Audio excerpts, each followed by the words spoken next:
Hey guys, I've been meaning to do this for a while, but finally I decided to make a video, basically giving you my thoughts on Dragon Ball Multiverse.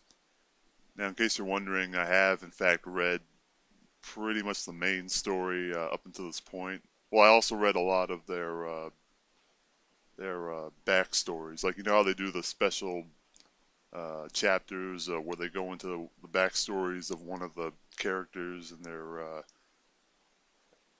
well, I should say one of the universes and their story.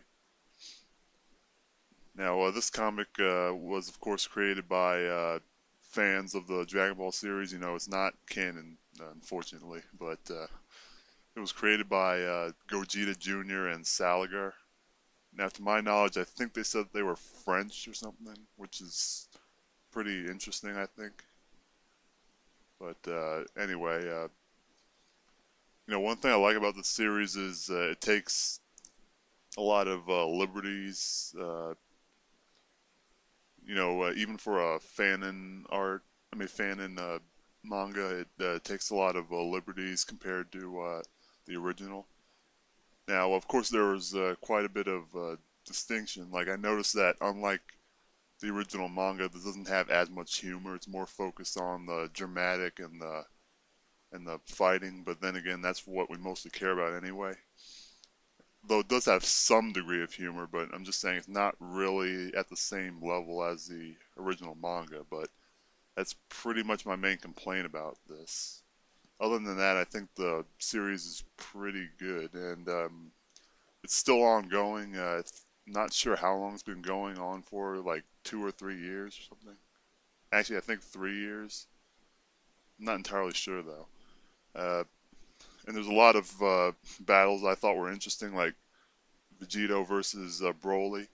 Basically, they explained that here Broly's been in that block of ice a lot longer, and he was in his legendary Super Saiyan state. So at this point, he's strong enough to pretty much take on Vegito. And Vegito had to go Super Saiyan 3 just to defeat him. And you know, he won the first round. And I think that, despite being early on, I think that was one of the highlights of Dragon Ball Multiverse. But there are others, you know. And there are a lot of other cool universes as well, aside from Vegito's and Broly's. You know, there's the Super Saiyans. Basically, in this scenario, Goku doesn't hit his head, so he stays evil more or less. And he's picked up by Raditz, and you know they kill everyone on Earth, including Yamcha and Tien. There's a backstory about that. And at some point, they go looking for the Dragon Balls, and they somehow kill Frieza and his family. So basically, they stated that Vegeta and Goku, well, Kakarot become Super Saiyans, but even Vegeta is stronger than Goku because in this point, I keep saying Goku, Kakarot, he's stronger than Kakarot because here Kakarot didn't receive the same training he did from especially King Kai, so he's still weaker than Vegeta because Vegeta was born stronger than Goku, so he would have that edge. Also, I believe they said that Vegeta is actually stronger than. Maybe he's actually able to become a Super Saiyan 2, which I found interesting and odd, but whatever. There's other memorable stories like Future Trunks versus Vegeta. Basically, the Vegeta that we know, Universe 18. That's basically, I suppose, the universe in which the manga took place. That's basically Universe 18, but you know their interpretation of it. And there are others that I find interesting too. I mean, I'm not gonna go into that specifically. I might do separate videos on that, but other highlight fights I think were between King Cold and Bardock, as well as Gotenks versus Gotenks. They even had adult Gotenks, which was interesting because we never saw that in the manga or even GT for that matter.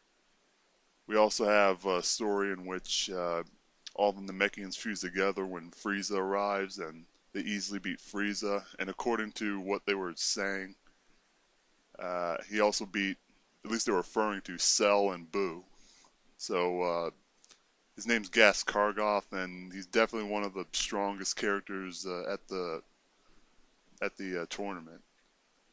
There's also another universe in which I'm not sure exactly how it goes down, but the humans are a lot stronger. You have Krillin, who's the turtle hermit, which I find pretty funny, but uh, and you also have a universe in which Bardock overthrows King Vegeta and even defeats Frieza.